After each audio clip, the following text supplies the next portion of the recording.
Assalamualaikum warahmatullahi wabarakatuh. Pada video kali ini saya akan kembali melanjutkan pembahasan mengenai sejarah peradaban besar dunia, yaitu peradaban Yunani kuno. Tanpa berlama-lama lagi, mari kita mulai pembahasannya. Arsitektur dan seni pahat Yunani. Pada awalnya seni patung atau pahat Yunani menghasilkan patung seperti patung bangsa Mesir. Selanjutnya seni ini dikembangkan menjadi lebih hidup. Patung-patung Yunani kemudian dibuat dari marmer dan perunggu. Pemahat yang terkenal di Yunani bernama Phidias, sedangkan arsitek bangunan yang terkenal di Yunani bernama Iktinus. Seni pahat menghasilkan berbagai patung para dewa maupun tokoh yang terkenal seperti Dewa Zeus, Perikles, Aristoteles, dan lain-lain. Pada masa pemerintahan Perikles, seni bangunan Yunani berkembang pesat. Peninggalan bangunan kuno Yunani antara lain kuil pemujaan. Di Bukit Akropolis berdiri megah kuil Parthenon dan kuil Erectum yang di dalamnya terdapat Dewi Palas Athena. Di Bukit Olympus dibangun kuil untuk Dewa Zeus yang disebut kuil Altis. Di daerah koloni Yunani juga dibangun kuil Zeus di Italia Selatan dan kuil Apollo di Milate. Keruntuhan Yunani kuno. Setelah mencapai puncak kejayaannya dalam pertengahan abad ke-5, kekuasaan Yunani kuno mulai mengalami kemunduran. Ada beberapa faktor yang menyebabkan keruntuhan Yunani. Faktor pertama yaitu karena adanya ajaran atau paham yang diberikan oleh para ahli Yunani. Pemikiran-pemikiran yang beraneka ragam menimbulkan kebimbangan dalam masyarakat terhadap norma-norma lama. Faktor kedua adalah perang antara sesama bangsa Yunani yang akhirnya melemahkan bangsa Yunani itu sendiri, terutama pada perang Peloponnesos yang telah menghancurkan Athena. Pada tahun 338 sebelum Masehi, dalam pertempuran di Chaeronea, Yunani dikalahkan oleh bangsa Makedonia di bawah pimpinan Raja Philippus. Kekalahan Yunani ini menjadikan Alexander Agung, yaitu pengganti Raja Philippus, menguasai Yunani. Perikles yang hidup sekitar tahun 490 sampai 429 sebelum Masehi adalah seorang negarawan ternama dari Athena. Dia memimpin pemerintahan selama lebih dari 30 tahun. Zaman Perikles merupakan masa kejayaan Athena di bidang seni dan ilmu pengetahuan. Dia terkenal sebagai orator yang tiada tandingannya di seluruh negeri.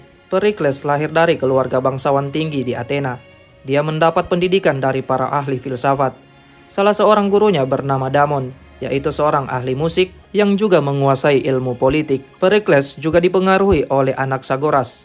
Ia menjadi penguasa negara setelah Ephialtes, yaitu penguasa Athena waktu itu yang tewas terbunuh. Banyak perubahan yang dilakukannya, antara lain memberi gaji kepada pegawai pemerintah dan mengizinkan rakyat biasa menjadi pegawai di kantor pemerintahan. Atas perintahnya lah dibangun kuil Parthenon, tempat pemujaan yang menampilkan arsitektur Yunani. Seni drama pada waktu itu didominasi oleh Sophocles, Euripides, dan Aristophanes. Dengan kekuatan angkatan lautnya, dia kemudian meluaskan kekuasaan Athena. Tentara Athena memerangi Mesir, Boeotia, dan Kepulauan Aegea. Hal inilah yang membuat bangsa Sparta marah dan kedua negara tersebut terlibat dalam perselisihan, sehingga mengakibatkan terjadinya perang Peloponnesos pada tahun 431 sampai 404 sebelum Masehi. Perikles meninggal pada tahun 429 sebelum Masehi karena wabah penyakit yang melanda Athena.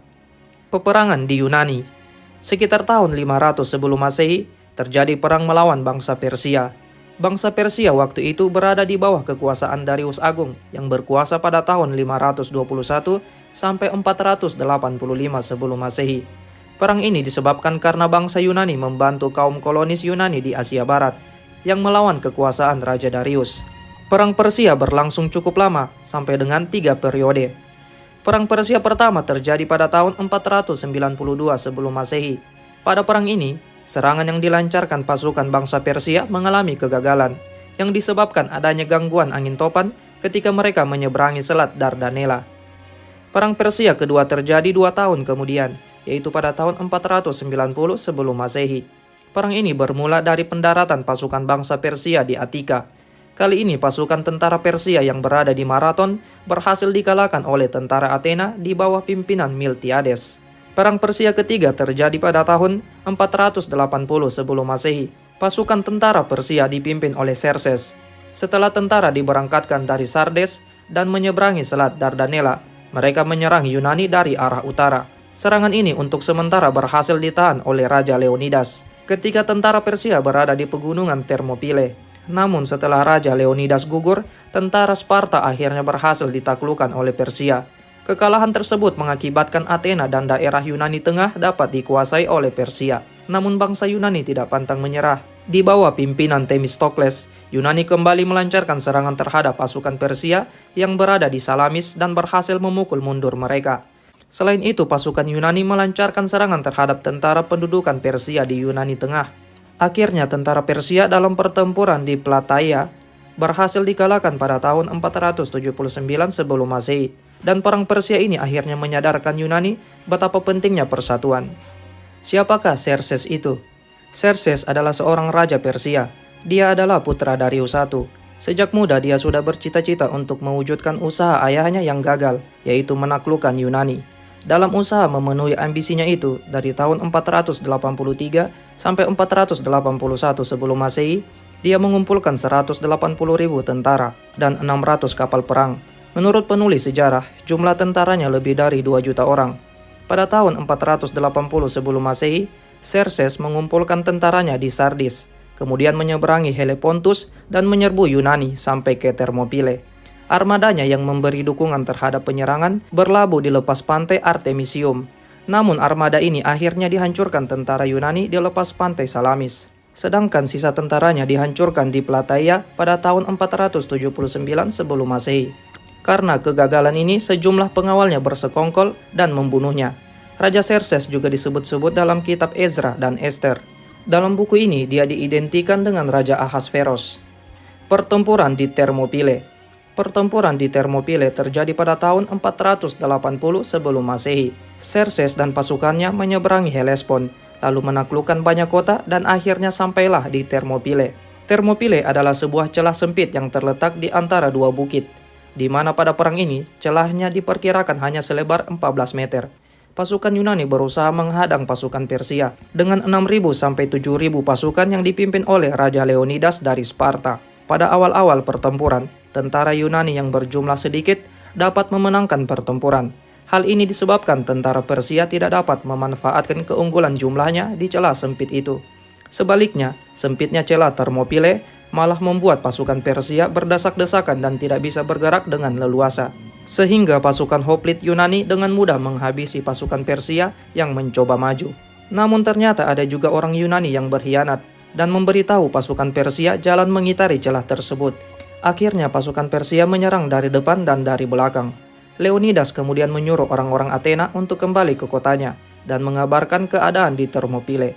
Sementara itu, Leonidas dan 1.100 pasukannya bertahan, sampai akhirnya mereka tewas tak tersisa karena kehabisan tenaga.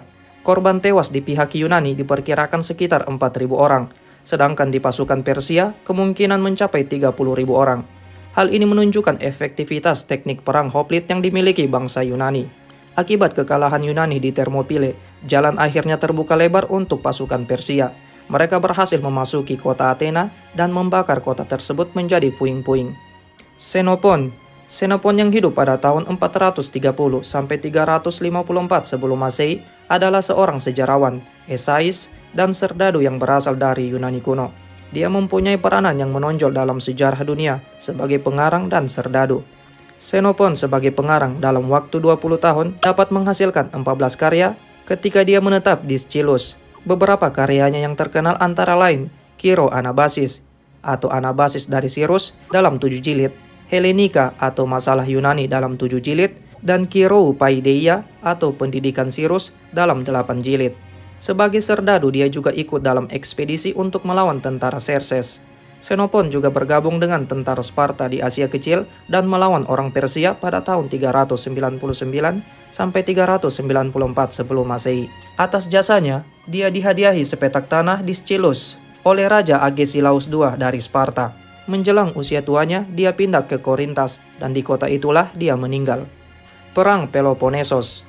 Perang Peloponnesos terjadi pada tahun 431 sampai 404 sebelum Masehi. Perang Peloponnesos disebabkan karena polis Athena yang memimpin persekutuan polis-polis di Jazirah Attika yang disebut Delas memiliki pengaruh yang terlalu kuat di bidang politik dan ekonomi Yunani. Akibatnya banyak polis yang merasa khawatir menjadi sasaran daerah perluasan dan dikuasai oleh Athena. Keadaan ini menyebabkan Sparta sebagai pemimpin persekutuan Peloponnesos untuk bangkit memimpin polis-polis lain menghadapi Athena. Pembentukan Liga Delas maupun Liga Peloponnesos terjadi setelah berakhirnya Perang Persia. Liga Delas dipimpin oleh Athena yang tangguh dalam angkatan laut, sedangkan Sparta memiliki kekuatan di angkatan daratnya. Perang saudara ini meletus pada tahun 431 sebelum Masehi. Pasukan Sparta menebangi pohon zaitun dan menghancurkan tanaman lain untuk melumpuhkan ekonomi Athena. Bencana yang dialami Athena adalah munculnya wabah penyakit akibat buruknya sanitasi. Kondisi ini menyebabkan kematian seperempat jumlah penduduk Athena, termasuk Perikles pada tahun 429 sebelum Masehi. Kematian Perikles turut menyebabkan lemahnya kepemimpinan Athena. Pada tahun 404 sebelum Masehi, Sparta dapat mengalahkan Athena karena bantuan dari Persia. Perang saudara tersebut dikisahkan oleh sejarawan Thukydides secara ilmiah. Artinya dia menuliskan sejarah berdasarkan fakta dan mencoba menuliskannya secara objektif. Perang Peloponnesos menyebabkan rapuhnya pertahanan Yunani dalam menghadapi ancaman dari luar, berupa penaklukan oleh Raja Makedonia. Kekaisaran Makedonia. Kekaisaran Makedonia atau Kekaisaran Macedonia adalah nama kerajaan kuno di bagian paling utara Yunani kuno. Wilayah ini berbatasan dengan kerajaan Epirus di barat dan wilayah Thrace di timur. Selama satu periode singkat, kerajaan ini merupakan negara terkuat di Timur Tengah kuno. Setelah Alexander Agung menaklukkan hampir semua wilayah dunia yang dikenal, kondisi ini menandai periode Helenis dalam sejarah Yunani. Ada apa dengan Alexandria? Alexandria atau Iskandaria merupakan kota pelabuhan utama dan kota industri besar di negara Mesir. Sejak dulu kota ini merupakan pusat kebudayaan, sehingga sering disebut dalam sejarah dunia.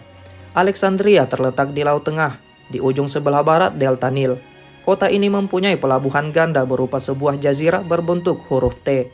Di sebelah barat merupakan pelabuhan modern yang menjadi pangkalan angkatan laut Mesir. Di sebelah timur merupakan pelabuhan tradisional untuk perahu-perahu kecil. Pada awalnya semenanjung berbentuk T itu adalah sebuah jembatan batu ke Pulau Paros. Lumpur membuat jembatan ini lama-kelamaan semakin luas dan membentuk tanah genting atau isthmus. Sampai terbentuklah dua pelabuhan tersebut. Alexandria didirikan pada tahun 332 sebelum Masehi oleh Alexander Agung, yaitu Raja Makedonia yang berhasil menduduki Yunani. Perpustakaan kuno Alexandria memiliki koleksi tulisan antik terbaik. Ketika perpustakaan ini dihancurkan pada abad ke-5 Masehi, harta kearifan kuno dalam jumlah yang sangat banyak akhirnya musnah. Pada tahun 1989 Masehi, Mesir mengumumkan kompetisi arsitektur untuk merancang perpustakaan Alexandria. Perpustakaan Alexandria yang baru atau Bibliotheca Alexandria dibuka pada tahun 2002 dan dipandang sebagai salah satu karya arsitektur paling penting dalam beberapa dekade terakhir. Gunung Olympus. Gunung Olympus dalam bahasa Yunani adalah Oros Olympos, yang berarti gunung suci untuk orang Yunani kuno. Konon gunung tersebut menjadi tempat tinggal dewa Zeus dan rumah para dewa-dewi Yunani. Orang-orang Yunani kuno percaya bahwa Olympus sebagai pusat negaranya Yunani. Gunung Olympus terletak antara Makedonia dan Tesalia. Gunung Olympus menjulang tinggi dan berdiri tegak di tengah-tengah dataran bumi, dengan ketinggian 2.919 meter di atas permukaan laut, menjadikan Gunung Olympus sebagai gunung tertinggi di Yunani dan salah satu yang tertinggi di Eropa. Puncaknya selalu tertutup oleh salju dan awan. Untuk mempopulerkan Gunung Olympus sekaligus menghormati dewa Zeus, maka sejak tahun 776 sebelum Masehi, Gunung Olympus kemudian dijadikan tempat penyelenggaraan kegiatan olahraga yang sekarang dikenal dengan nama Olimpiade. Parthenon. Parthenon merupakan sebuah kuil yang terkenal di Athena. Kuil tersebut dibangun oleh Perikles untuk dipersembahkan kepada Dewi Parthenos. Kuil karya arsitek Iktinus dan Kalikrates ini dibangun pada sekitar tahun 490 sebelum Masehi. Kemegahan dan keagungan desain kuil yang berdiri di atas tanah seluas 3.680 meter persegi ini tampak menakjubkan. Di dalam kuil Parthenon terdapat patung raksasa Dewi Parthenos yang terbuat dari emas. Patung ini dibuat oleh seorang seniman besar Yunani yang bernama Phidias. Dalam sejarah arsitektur, Parthenon merupakan kuil yang memiliki kehalusan penyelesaian yang tak tertandingi. Kuil ini juga memiliki kolom yang paling halus dari order Dorik Yunani. Sedemikian cermat penyelesaiannya sehingga penggunaan lengkung halus di beberapa tempat tak terlihat. Misalnya pada kolom mengecil ke atas yang berfungsi untuk memperkokoh gambaran khayal penglihatan. Akropolis. Akropolis merupakan salah satu mahakarya arsitektur dari masa lampau di Yunani. Dalam bahasa Yunani, Akropolis berarti bagian kota yang tinggi atau yang biasa dikenal dengan benteng. Pada masa Yunani kuno, Akropolis dijadikan basis militer dan pusat keagamaan. Oleh karena itu, kota dibangun di atas bukit atau bagian kota tertinggi dengan alasan agar tidak mudah diserang oleh musuh. Akropolis yang dikenal yaitu Akropolis Athena. Meskipun hanya merupakan benteng, bangunan ini tampak megah, bercorak sangat indah, dengan lengkungan dan motif rumit yang menunjukkan corak arsitektur pada zamannya. Di dalam benteng ini terdapat erektum atau serambi 6 tiang berbentuk wanita bergaun panjang. Erektum juga dijadikan tempat pemujaan, namun jika dibandingkan di Akropolis Athena masih lebih kecil. Patung singa di Karon. Kekuasaan dan kejayaan Yunani mulai mengalami kemunduran yang akhirnya membawa keruntuhan yang terjadi pada pertengahan abad ke-5 sebelum Masehi. Penyebab keruntuhan di Yunani diantaranya adanya ajaran atau paham yang diberikan oleh para ahli Yunani dengan pemikiran yang beraneka ragam, yang menimbulkan kebimbangan dalam masyarakat terhadap norma-norma lama. Faktor lainnya yaitu terjadinya perang antara sesama bangsa Yunani itu sendiri, yang menyebabkan terjadinya perang Peloponnesos, sehingga mengakibatkan runtuhnya Athena. Kemudian pada tahun 338 sebelum Masehi, di Karon terjadi pertempuran antara Yunani dengan bangsa Makedonia yang dipimpin oleh Raja Philippus. Dalam pertempuran ini menyebabkan Yunani mengalami kekalahan. Sejak saat itu Yunani berada di bawah pengaruh kekuasaan Iskandar Agung atau Iskandar Zulkarnain pada tahun 336 sampai 323 sebelum Masehi, yang menggantikan Raja Philippus yang merupakan ayah Alexander Agung. Oleh karena itu, untuk mengenang peristiwa ini, di Karon dibangun patung singa sebagai monumen atau tanda tempat terjadinya perang Yunani-Makedonia, yang sekaligus menandai saat keruntuhan Yunani. Amfiteater. Amfiteater merupakan bangunan berbentuk bulat atau bujur telur yang di tengahnya dijadikan sebagai arena. Baris-baris tempat duduk penonton yang melingkarinya makin jauh dari pusat arena maka semakin tinggi. Konon tempat ini dulunya dipakai untuk pertunjukan gladiator, perang-perangan angkatan laut, dan permainan lain yang sifatnya adu kekuatan fisik yang keras. Bahkan untuk meningkatkan kelengkapan pertunjukan tersebut, ribuan binatang didatangkan dari tempat lain dan juga gladiator yang terpilih. Meskipun pertunjukannya seperti ini, namun tidak dapat dihentikan oleh penguasa lain, karena pertunjukan ini disponsori oleh kerajaan atau hakim setempat. Amfiteater biasanya memiliki banyak pintu masuk, yang sekaligus menjadi pintu keluar. Pengertian amfiteater dapat dipersamakan dengan stadion. Dengan kemajuan arsitek saat ini, pada stadion dibangun terowongan khusus yang menghubungkan tempat ganti pakaian langsung ke panggung. Sejarah berdirinya patung Colossus Rhodes. Pulau Rhodes adalah pulau terbesar dari Kepulauan Dodekanese dan merupakan pulau utama paling timur Yunani di Laut Aegean. Pulau ini terletak di antara daratan Yunani dan Pulau Sirpus, kira-kira 11 mil atau 17,7 km sebelah barat Turki. Pulau ini dikenal karena memiliki Colossus yang termasuk salah satu 7 keajaiban dunia. Konon Colossus ini dibangun untuk merayakan kemenangan rakyat Rhodes atas pengepungan pasukan Antigonus dari Makedonia pada tahun 305 sebelum Masehi. Colossus merupakan nama patung-patung zaman purba yang berukuran raksasa. Bangsa Yunani membangun Colossus berupa patung kuno Apollo di Delos. Namun Colossus yang paling terkenal berada di Rhodes. Oleh karena itu diberi nama Colossus Rhodes. Colossus ini dibangun untuk menghormati dewa matahari yaitu Helios. Colossus ini dibuat dari perunggu oleh pemahat Kares selama 12 tahun, yaitu dari tahun 292 sampai 280 sebelum Masehi. Tingginya mencapai sekitar 34 meter. Tercatat pada tahun 225 sebelum Masehi, Colossus ini mengalami kerusakan disebabkan terkena gempa bumi. Komputer Antikythera. Yunani kuno memang sudah terkenal dalam hal pembuatan peralatan yang menggunakan roda dan gerigi. Komputer Antikythera adalah salah satunya. Berkat keberhasilan para ilmuwan membuat struktur mekanisme kerja Antikythera ini, kesempurnaan teknik yang dimiliki bangsa Yunani semakin terlihat. Ini berarti bangsa Yunani telah mengembangkan pengetahuan ilmiah dengan sempurna. Komputer Antikythera merupakan sebuah alat yang dapat digunakan untuk menggambarkan dengan tepat pergerakan benda-benda langit. Komputer ini terdiri atas serangkaian gigi gerigi logam yang tersusun dalam kotak kayu, dan instrumennya terbuat dari perunggu. Konon komputer ini ditemukan oleh para penyelam Yunani di perairan Pulau Antikythera dalam sebuah puing-puing kapal laut pada masa Yunani kuno. Ketika ditemukan, komputer ini berbentuk seperti sebuah jam beker yang berusia sekitar 2000 tahun lalu. Stoa. Di Yunani terdapat istilah agora, yang artinya kumpulan manusia. Pada abad ke-6 sebelum Masehi, istilah ini berubah menjadi pasar, yaitu pusat perekonomian, politik, dan sosial. Pada abad ke-8 sebelum Masehi, istilah pasar ini berubah menjadi polis yang diartikan tempat kegiatan keagamaan di negara Yunani. Sebagian besar kota Yunani mempunyai agora. Biasanya agora ini ditempatkan pada lereng landai di kaki akropolisnya. Agora juga diusahakan ditempatkan di pusat yang mudah dicapai dari jalan raya utama kota. Agora umumnya dikelilingi oleh bangunan-bangunan panjang. Bangunan inilah yang disebut dengan stoa, dan ukurannya sekurang-kurangnya sepanjang 2 sisi atau lebih. Di sini orang-orang Yunani biasanya melakukan berbagai kegiatan, seperti stoa dari Attalus yang menyediakan untuk toko yang menjual segala macam kebutuhan dan pelayanan. Serambi stoa juga dapat digunakan oleh penduduk kota untuk bertemu dan berbincang dengan teman-temannya. Demikianlah pembahasan mengenai sejarah peradaban Yunani kuno bagian 2, dan pembahasan ini masih akan berlanjut pada part selanjutnya. Semoga materi ini dapat memberikan sedikit tambahan informasi dan ilmu pengetahuan bagi kita tentang sejarah peradaban dunia. Mohon maaf jika ada kesalahan dalam penyampaian saya ucapkan terima kasih dan sampai jumpa di video selanjutnya.